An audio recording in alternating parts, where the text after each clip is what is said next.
Hello, it's Jeanette Brown here from Life Journal. If you're familiar with my articles and videos, you will know that I have been prone to anxiety most of my life. So today I'm going to do something a little bit different. I want to talk to you about a book I read many years ago that really changed my life and my relationship with my anxiety. Now, it was the 80s and my life was frenetic.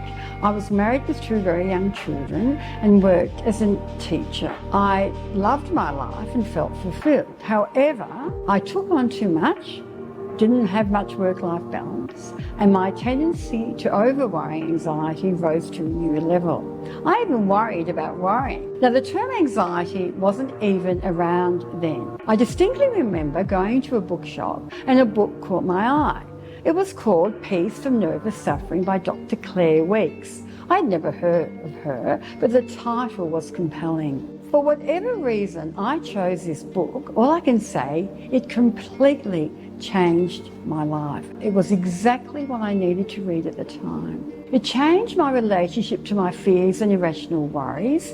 It helped me realise that when I was suffering, or what I was suffering from, was anxiety. And I learned to accept this and not judge myself.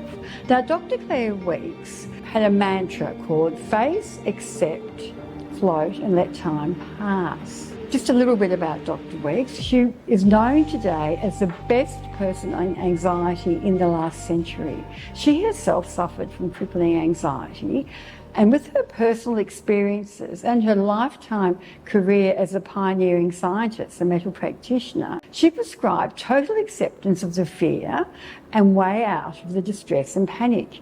The problem was inside, not outside. To address it required total acceptance of what felt unacceptable. For it was exactly the fighting against the tension, the fear, the anxiety and panic that perpetuated the problem. So Dr Weeke's treatment protocol was just the 6 words I mentioned: face, accept, float and let time pass. Dr Claire Weeke's solution of face, accept, float and let time pass became my mantra. And through the roller coaster of my life, with all the challenges life brings, it has held me in good stead. I have never allowed my anxiety to get in the way of what I wanted to do or be. So I kept the learnings from Dr Weeke in my heart. I would revisit her book many times. Now, years later, I learned about a behaviour therapy called acceptance and commitment therapy, and it further honed my approach to dealing with my anxiety.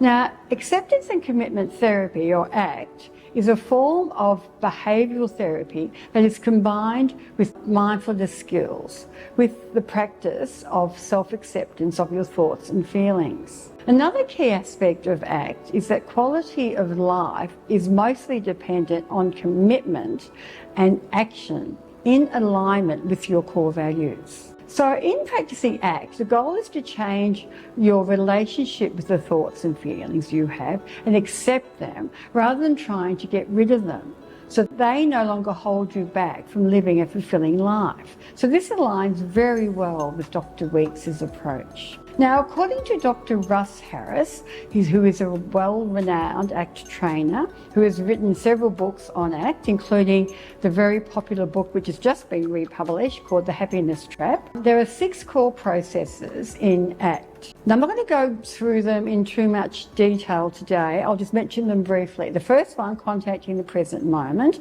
The aim here is to become more mindful and engage fully in whatever is happening in this moment, with curiosity and without judgment. We can get so absorbed with our thoughts, ruminating about the past or worrying about the future, or just going around and round in circles, that we can be on automatic pilot and we're not present at all.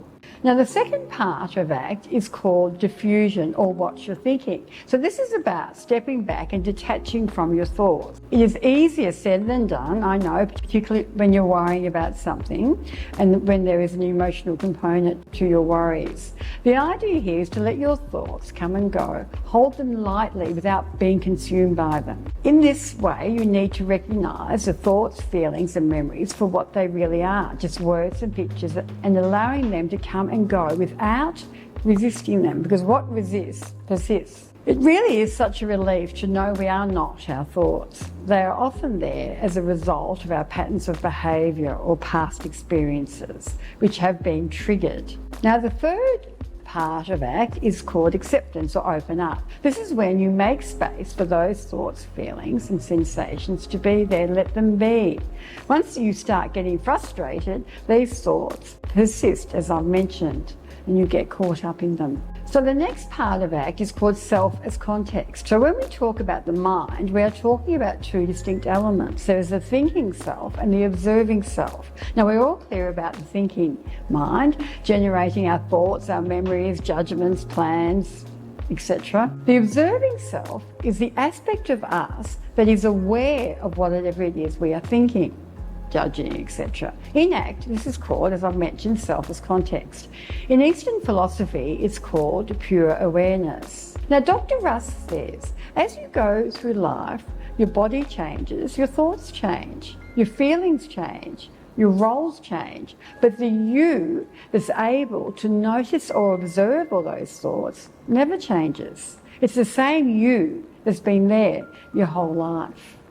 The next part of ACT is the value, so you know what matters. This is an integral part of the ACT process. This is when you clarify what your core values are, how you want to behave in all facets of your life. Now, Dr. Russ Harris compares values to a compass because they give us direction and guidance on our ongoing journey in life.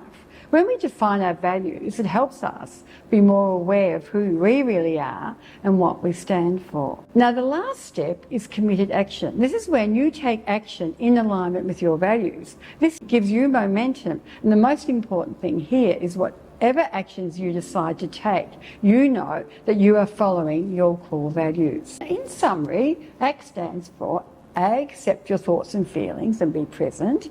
C, choose a valued direction. And T, take action. Now, the reality is those of us who suffer from anxiety cannot run away from it. It won't magically disappear. It may quieten at times, but it rears its ugly heads at the most inopportune of times. Certainly, the chaos of the last few years has led to heightened anxiety worldwide. Now, Dr. Claire Weeks was clearly years ahead of her time and changed the way anxiety was understood. I am so thankful for whatever reason I picked up her book that day many years ago. Later for me, learning and practicing ACT has even further helped me understand and accept my anxiety and just get on with my life. So my mantra is face, accept, float and let time pass, thanks to Dr. Weeks, as well as be present, open up and do what matters, thanks to Dr.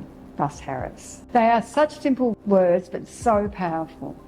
So if you're interested in learning more about ACT and other evidence-based tools and strategies to coach yourself to a more fulfilling life guided by your values, then check out my Life Journal course.